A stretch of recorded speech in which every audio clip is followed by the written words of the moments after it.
हमारे कोचिंग परिवार से हम एक ऐसी व्यवस्था की गई है कि जो गरीब वर्ग से हैं बच्चे, जो पिछड़े इलाके से बच्चे हैं, जिनकी आर्थिक स्थिति वीक है, वह निःशुल्क शिक्षा ग्रहण कर सकते हैं। और एक बार ऐसा हुआ कि एक लड़की थी, वो हमारे पास आई और बोली, वो पढ़ रही थी, चूँकि फीस भी दे रही थी, तो पढ़ रही थी और बोली कि सर अब हम नहीं आ पाएंगे कोचिंग। हम बोले क्यों? तो उसने बोला कि सर पैसे हमारे पास नहीं हैं। तो हमने बोला कि देखो, अगर पैसे की वजह से अगर तुम्हारी शिक्षा रुक रही है तो हमें पैसे नहीं चाहिए, लेकिन तुम्हारी शिक्षा नहीं रुकनी चाहिए। तो हमने उसे बोला कि अगर ऐसी स्थिति हो कि तुम्हारी फीस भी स्कूल की नहीं जमा हो पा रही है तो वो भी हम लोग वहन करने के लिए तैयार हैं अपने पॉकेट से। तो उसने बोला कि नहीं सर, हमारा बस यही कर दीजिए कि हम यहाँ निःशुल्क कर सके। तो हमने उसको देखते हुए काफ़ी बच्चों का हमने निःशुल्क किया, जो कि तकरीबन हमारे कोचिंग में 50 बच्चे ऐसे होंगे जो निःशुल्क शिक्षा ग्रहण कर रहे हैं। और लोगों को क्या संदेश देना चाह रहे हैं अपने इस चैनल के माध्यम से? हम अपने आपके चैनल के माध्यम से यही संदेश देना चाहते हैं कि बच्चे आप लोग कहीं भी पढ़ें और एकदम मन लगा के पढ़ें, अपने माँ बाप के सपनों को साकार करें। अगर लगता है कि हमारी आप लोग को आवश्यकता है तो एक बार ज़रूर संपर्क करें।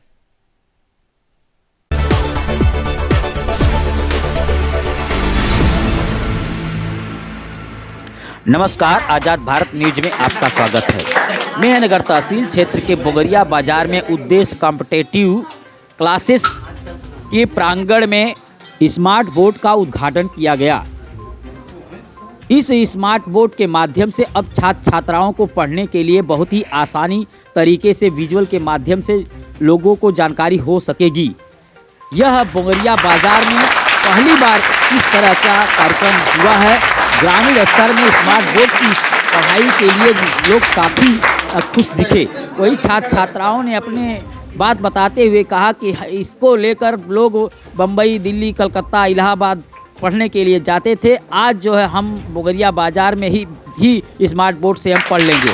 कार्यक्रम का शुभारंभ अध्यापक टीम और अविनाश जी के माता पिता द्वारा पूजा अर्चन किया गया।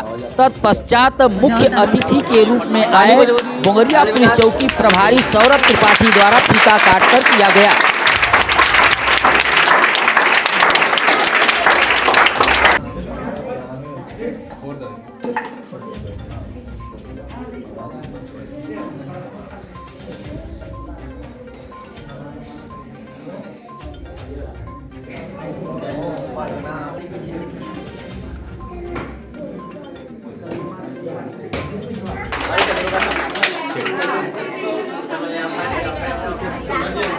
अभी चले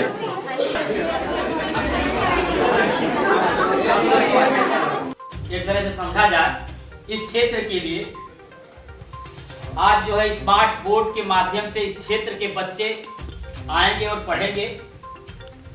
और इसके लिए आज जो है हमारे बीच में मुख्य अतिथि के रूप में हमारे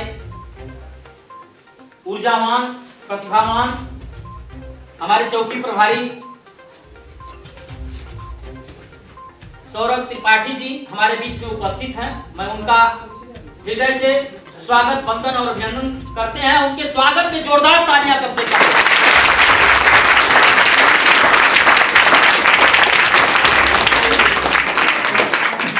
हमारे बीच में उपस्थित इस जी हैं, मैं उनका भी हृदय से स्वागत, वंदन, अभिनंदन करते हैं कि जो आपने ऐसे सपूत को जन्म दिया जो इस क्षेत्र में एक जो है ऊर्जावान और इस क्षेत्र में शिक्षा की जगत में बहुत ही अच्छा एक स्थान बना रहे हैं। यहाँ इस क्षेत्र के यहाँ पर क्षेत्र में जो है शिक्षा का स्तर, जब पेड़ लगता है तो उस समय नहीं समझ में आता है, लेकिन जब बहुत बड़ा हो जाता है। आइए दिनेश सर जी हमारे बीच में, ये भी आपका भी स्वागत है। साथी में उपस्थित जितने भी लोग यहाँ पर उपस्थित आए हुए हैं सभी का मैं हृदय से इस कोचिंग सेंटर के माध्यम से हम स्वागत, वंदन और अभिनंदन करते हैं कि आप लोग के प्रयास से इतना बड़ा यह कार्यक्रम होने जा रहा है। सर, जो हम यहाँ से दिल्ली जाते थे, बंबई जाते थे, इलाहाबाद जाते थे पढ़ने के लिए, आज जो है गरीब परिवार का बच्चा भी यहाँ पर जो है उपस्थित होकर जो है पढ़ सकता है और पढ़ रहे हैं, तैयारियां कर रहे हैं। तो इसके लिए जो है इस क्षेत्र के लिए एक बहुत बड़ी बात है कि गुलशन में फूल खिलते हैं गुलजार बनके, और यह माहौल, यह पढ़ाई आप लोगों को मुबारक हो फूलों का हार बनके।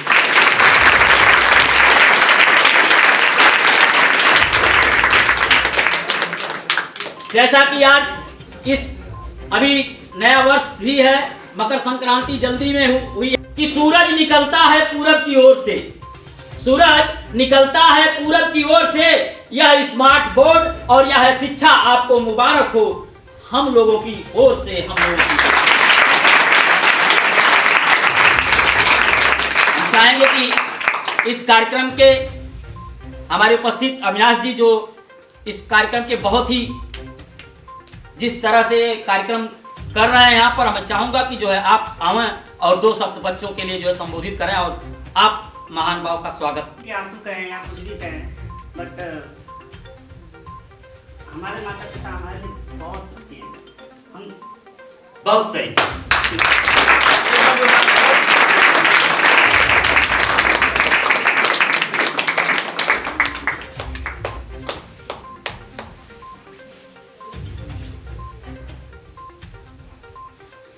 चाहते हैं बच्चे कि आप लोग भी, अगर आपके माता पिता आपके सपोर्ट करते हैं तो आप लोग आगे बढ़ें। हमारी यही आग्रह है और हमसे जो बनता है बच्चे हमने किया। और आपके क्षेत्र में हम ये चाहते हैं कि जो बच्चे यहाँ से इलाहाबाद जाते थे या बनारस जाते थे या आजमगढ़ जाते थे पढ़ने के लिए, या मान लीजिए जब जाते थे, हम भी इलाहाबाद आए हुए हैं, तो 3000, 4000, 5000 रुपये खर्चे आते थे महीने का, और उसके बाद 10,000, 15,000 का फीस लगती थी साल भर या एक कोर्स का। तो वो सब देखते हुए हम लोग ने एक ठान लिया था, लॉकडाउन में हम लोग घर पे आ गए थे, तो स्थितियाँ कुछ ऐसी बन गई थी कि हम लोग वहाँ पे ज़्यादा समय तक नहीं रह पाए। कुछ स्थितियाँ हमारी ऐसी थी कि हम ज़्यादा समय वहाँ पे बिता नहीं पाए, तो कुछ आर्थिक स्थिति ऐसी थी, तो उसी वजह से हम लोग सोचे कि हम, और हमारे माता पिता का भी सपोर्ट रहा। ऐसा नहीं है कि हम जो काम करने के लिए कहते थे माता पिता, उसमें एक बात भी नहीं पूछते थे कि तुम कर क्या रहे हो। ऐसा नहीं होता। 1 साल मैंने पढ़ाया यहाँ पे, 1 पैसे मैं घर पे नहीं दिया, एक भी पैसा नहीं घर पे दे रहे हो, और नहीं तो घर से ही ले रहे हो। और मैंने काफ़ी पैसे भी घर से लिया, और इस वजह से लिया कि हम जो खान सर की बात आप लोग सुने होंगे ना, कि वो चाहते हैं कि पूरे भारतवर्ष को शिक्षित करें, है ना। तो हमारा तो ये, हम तो इतने बड़े टीचर तो है नहीं, अपने उस पदवी पे इतने लोग हमको जानते नहीं हैं, लेकिन हमारा ये सोच है कि हम जिस क्षेत्र में रहते हैं उस क्षेत्र को हम लोग शिक्षित करें। हम चाहते तो ये स्मार्ट बोर्ड लेकर हम आजमगढ़ या इलाहाबाद या बनारस कहीं कोचिंग खोल सकते थे, वहाँ पे पैसे कमा सकते। लेकिन हमने सोचा कि हमारे जो बच्चे हैं यहाँ से, जो गरीब परिवार से उठ के जाते हैं, वो कभी मतलब शहर जा ही नहीं पाते हैं। कुछ लोग होंगे जिनके घर के होंगे जो पढ़ना के लिए इच्छुक होंगे, वो पैसे की वजह से बाहर नहीं जा पाते पढ़ने के लिए। तो हमने सोचा कि ऐसा कुछ किया जाए कि जो यहाँ के बच्चे हैं यहीं तक सीमित रहें और यहाँ से पढ़कर कुछ अच्छी रैंक हासिल करें। जैसे हम लोग, आप लोग जानते ही होंगे कि तैयारी के साथ साथ एकेडमिक भी हम लोग पढ़ाते हैं, और तैयारी में हम लोग SSC, यूपी पुलिस, लेखपाल और सारे जो भी एग्जाम है वनडे का, यूपीएससी को छोड़कर सारे एग्जाम की हम लोग तैयारी करवाते हैं। साथ साथ छोटे बच्चों को भी, जो जिनका बेस वीक है, उन सबको भी हम लोग शिक्षा देते हैं। और इस प्रकार से हम लोगों ने सोचा कि कुछ ऐसा कार्य किया जाए सर कि जो यहाँ के बच्चे हैं, जो वीक घर के बच्चे हैं, वो कहीं और जाकर जिनके घर की स्थितियाँ खराब है, जो पैसे की वजह से नहीं पढ़ पाते हैं, उनको शिक्षा दी जाए। और यहाँ तक कि हमारे कोचिंग में ऐसे 50 बच्चे होंगे सर जो फ्री में पढ़ते हैं।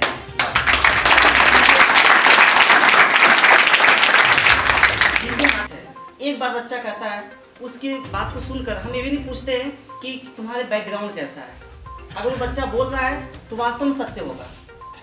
तो ऐसा सोचकर हम लोगों ने सोचा कि जो भी हम लोग शिक्षा ग्रहण करते हैं और हम लोग ग्रहण करके आप लोग को देते भी हैं, तो वो हम लोग यहीं पे कर दें स्मार्ट बोर्ड के माध्यम से। चूँकि क्या प्रैक्टिस में कुछ कमी आ रही थी जो हम लोग हल नहीं करवा पा रहे थे। प्रैक्टिस में समय लगता है ऑफलाइन वाले में, है ना, तो ऑफलाइन में कराने में समय लगता है। तो इसलिए हम लोगों ने सोचा कि एक स्मार्ट बोर्ड के माध्यम से कुछ इस क्षेत्र का बढ़ावा दिया जाए, शिक्षा के क्षेत्र में। तो इसलिए आप लोग के समक्ष यह स्मार्ट बोर्ड हम लोग लाए हैं और हम लोग अच्छा से अच्छा प्रयास भी करेंगे कि हम लोग अच्छा से अच्छा प्रदर्शन भी करें और यहाँ से जो भी बच्चे पढ़े और एक अच्छी मुकाम पे हासिल करें। और बस यही हम आप लोग आदमी कभी जो है सफलता की सीढ़ी नहीं कर। आपने जो है अपने पिता का सम्मान रखते हुए अपने इस परिस्थितियों को आपने समझा, तो इस क्षेत्र में आप जो है अपनी बढ़िया व्यवस्था आपने किया। हम लोग भी ईश्वर से यही प्रार्थना करते हैं कि आप और ऊंचाई पर जाएं और खान सर की तरह जो है सब लोग आपको क्षेत्र में जाने। हम लोग यही हम भी चाहते हैं। वैसे आपका जो भी ट्रैक चल रहा है, जिस तरह से जो है आप ऑनलाइन पढ़ा रहे हैं, जिस तरह से प्रयास कर रहे हैं, इस तरह का जो है खान सर भी इसी तरह से स्टार्ट किए होंगे। ऐसा नहीं कि एक बार हो गए, लेकिन जो है उसी तरह अपनी मेहनत के बदौलत जो है तमाम लोगों को जो है शिक्षित किया। हम जिस तरह से आपका प्रयास है, जिस तरह से जब से मैं देख रहा हूँ, आप जो जिस तरह से मेहनत कर रहे हैं, आपके मेहनत ईश्वर हमेशा जो है आपको सफल करे, यही हम लोग प्रार्थना करते हैं ईश्वर से। और हम चाहेंगे कि हमारे बीच में हमारे पास माला फूल नहीं है। अगर मैं बागवा होता तो गुलशन को सजा देता। अगर मैं बागवा होता तो गुलशन को सजा देता। आप बनाकर फूलों की माला आपके गले पहना देता। आपके गले पहना देता। आपके बीच में हमारे ना हमने इस तरह की तकनीक का प्रयोग किया है। वर्तमान समय में जो वर्तमान समय चल रहा है, उस समय नई शिक्षा नीति के अनुसार आप लोगों को नई सुविधाएं हैं और जो बहुत अच्छी सुविधाएं हैं। अब मैं हाई स्कूल की किताबों को देखता हूं और अन्य किताबों को अपनी किताबों को देखता हूं तो बहुत फर्क है। अब जो आपको पढ़ाया जाता है एज अ प्रैक्टिकल नॉलेज दिया जाता है। यानी अगर आप साइंस आप पढ़ रहे हो तो उसमें ये बताया जाएगा कि ऊर्जा का प्रयोग कैसे होता है। हम लोग जब पढ़ते थे तो एक किताब मित्तल की चलती थी। मित्तल में केवल डेरिवेशन रहता था, दिखाया, सिद्धांत किया, रटा रट के चल दिया। अच्छा, मैं अपनी आपको बता दूं एकेडमिक करियर हाई स्कूल सब मेरा इलाहाबाद यूनिवर्सिटी से रहा और बहुत ही एवरेज स्टूडेंट रहा हूँ। और एवरेज क्यों रहा, उसके पीछे सबसे बड़ा कारण है कि मैं किसी भी चीज़ को जैसे पढ़ा और पढ़ने पर जब तक उसका मंथन नहीं कर लेता था आगे नहीं बढ़ पाता था। आप क्या देखिए साइंस पढ़ाते होंगे, साइंस में एक बैलेंसी चैप्टर होगा जो इंटर में पढ़ाया जाता है और भी ऐसे कई चैप्टर हैं। तो जब आप कोई चीज़ पढ़िए तो पढ़ने के बाद उस पर ये विचार कीजिए, मंथन कीजिए कि ऐसा क्यों होता है, ठीक है, तब तो आपकी पढ़ाई सार्थक है। दूसरा डेस्क बोर्ड है, डेस्क बोर्ड के माध्यम से आपको नई चीज़ों को सीखने का अवसर मिलेगा। इसकी सार्थकता को जानिए, जानने के बाद इसका प्रयोग कीजिए। किसी भी चीज़ ये बहुत अच्छा पढ़ाते हैं आप, हमारे पास टेक्निक बहुत अच्छी है, मगर हम रिजल्ट जीरो है, कोई मतलब नहीं रह जाता। कोचिंग एक भीड़ है, कंपटीशन है, भीड़ है, लाखों लोग आते हैं, उसी में खप जाते हैं, कोई फर्क नहीं पड़ता। तो विद्यार्थी के लिए केवल 5 चीजें हैं। संस्कृत में एक श्लोक है, वाक चेष्टा, वकोध्यानम, स्वर्ण निद्रा, अल्पाहारी, गिरता की विद्यार्थी पंचलक्षण। जो हल्की नींद लेगा, बगुले जैसी जिसकी चेष्टा होगी, स्वर्ण निद्रा का मतलब कुत्ते जैसी की जो है चेष्टा वो होगी, स्वान मतलब महक जो होता है, ये इस सूंघने की शक्ति, इस तरह के 5 लक्षण जब आपके अंदर होंगे तब आप विद्यार्थी हैं और तब आप अपने साधना के माध्यम से अपनी चीज़ों को प्राप्त कर सकते हैं। अब बात आती है इनके परिश्रम की, तो ये आपके जितने गुरुजन हैं इन्होंने बहुत अथक परिश्रम किया, उसमें कोई दो राय नहीं है। इस छोटे से क्षेत्र में इस चीज़ को लाना मैं तो कभी नहीं देखा था, वैसे मैंने कभी नहीं देखा था। मेरी जो पढ़ाई हुई है वो उस बोर्ड पे हुई है, जबकि मैं इलाहाबाद में रहा, इलाहाबाद का ही मेरा घर है, वहीं पढ़ा लिखा, मेन शहर में रहता हूँ। मैंने हमेशा उस बोर्ड को देखा और आज पहली बार लाइव मैं इस बोर्ड को देख रहा हूँ। तो अवसर भी नहीं मिला 3-4 सालों में, तो पहली बार लाइव मैं इस बोर्ड को देख रहा हूँ। के अंदर शैक्षिक अभाव है, ना उसको कानून की जानकारी है, ना ही शिक्षा के माध्यम से जानकारी दी गई है, और जो जानकारी है वो आधी अधूरी जानकारी है। तो सबसे पहली बात कि तकनीकी को यहाँ पर ले आना और आपको उसके माध्यम से शिक्षित करना, ये बहुत बड़ा काम है। तो इसका प्रयोग करिए, ठीक है, डे बाय डे जैसे जैसे ये पढ़ाते जाएं उसको आप देखिए, और उसकी सार्थकता तब है जब इनका पढ़ाया हुआ लड़का कहीं पर ये बताने लायक खड़ा हो कि फलाना जगह मैं लेखपाल हूँ, फलाना जगह मैं ये हूँ, फलाना जगह मैं वो हूँ। और हमेशा आइडियल जो बनाया जाता है अपने से ऊपर को बनाया जाता है, ठीक है। कोशिश कीजिए कि यहाँ लेखपाल बनने के लिए मत आइए कि हम लेखपाल के लिए पढ़ाई कर रहे हैं। कोशिश ये होनी चाहिए कि जूनियर का जो सबसे टॉप एग्जाम है IAS, हम उसके लिए पढ़ाई कर रहे हैं। और मैं अपनी व्यक्तिगत बात बता दूं, मैं अभी भी कोशिश करता हूँ दिव्य कीर्ति जो सर हैं IAS के, मैं उनका लगभग अक्सर देखता रहता हूँ यूट्यूब पर और बहुत प्रभावित होता हूँ।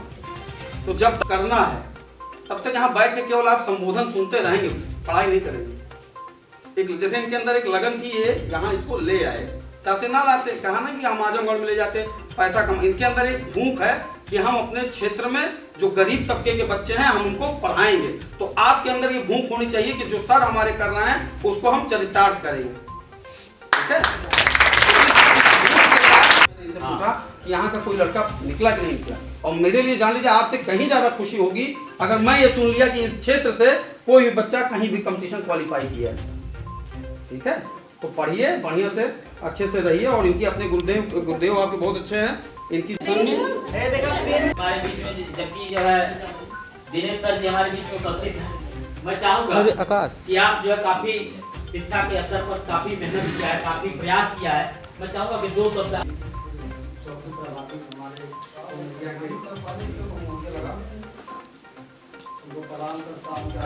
हमारे बड़े जो भी छोटे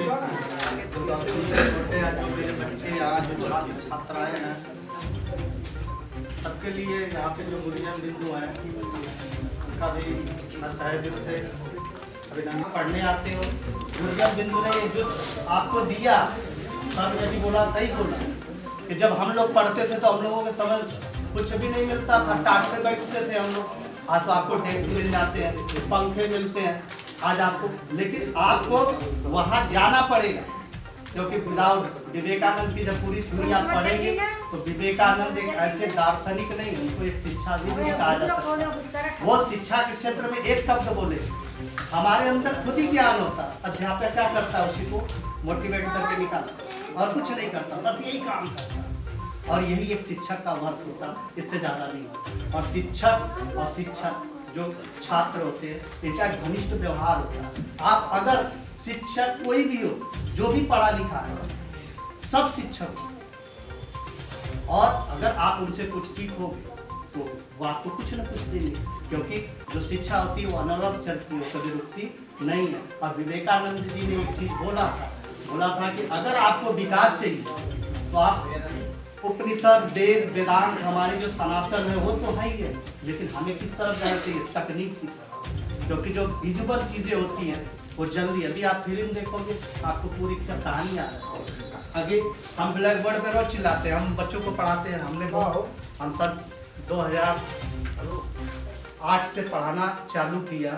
आज हमारी टीचिंग करीबन 25-30 साल हो गई, मैंने बहुत बच्चों को पढ़ाया। तो मैंने एक चीज़ देखा कि मैं कितने भी बता दें लेकिन वो सुनते नहीं, और कुछ सुनते हैं तो घर पे रिवीजन नहीं करते, वो जाते जाते भूल जाते हैं, फिर उस चीज़ को रिवाइज नहीं करना चाहते, यही उनकी कमी होती है। तो इसलिए ये जो सर ने इतना बड़ा व्यवस्था दिया, मैं इनको तहे दिल से धन्यवाद देता हूँ। इसलिए क्योंकि देखो, आप अगर अच्छे बनना है तो आपको एजुकेशन उसको ठान, अब उसी के लिए मन लगा लो। और दूसरी चीज़, जिंदगी में एक फार्मूला जरूर रखना ना, अपना एम निर्धारित करना कि हमें करना क्या, आपको जो भी लगे वो करो। और गुरुजन बिंदु के बीच में आप रह के अच्छा से ग्रोथ करो। और ये पहली बात, ये जो इन लोगों का सहयोग इस क्षेत्र के लिए, सबसे बड़ा सहयोग इस ग्रामीण अंचल के लिए है, जहाँ पे 150-200 फीस नहीं दे पाते बच्चे। आज देखते हो इतनी स्थितियाँ खराब हो गई कि तो ये ऐसा प्लेटफॉर्म है कि आप कुछ नहीं, आप केवल देख के सीख सकते हो, लेकिन आप सीखना चाहोगे तब सीख सकते हो, नहीं तो कभी नहीं सीख सकते। इसलिए उसको धारण करो, पृथ्वी धारण करती है तब बाहर नहीं धारण करती, उठा के फेंक देती तो हल्की होती, तो भूल तो धारण करना आप सीखो। और मैं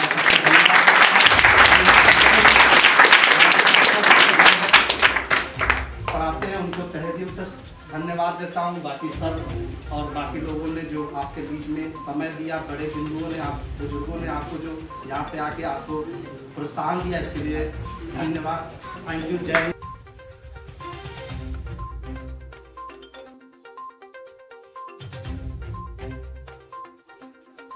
पहले मैं अपना परिचय देना चाहता हूँ।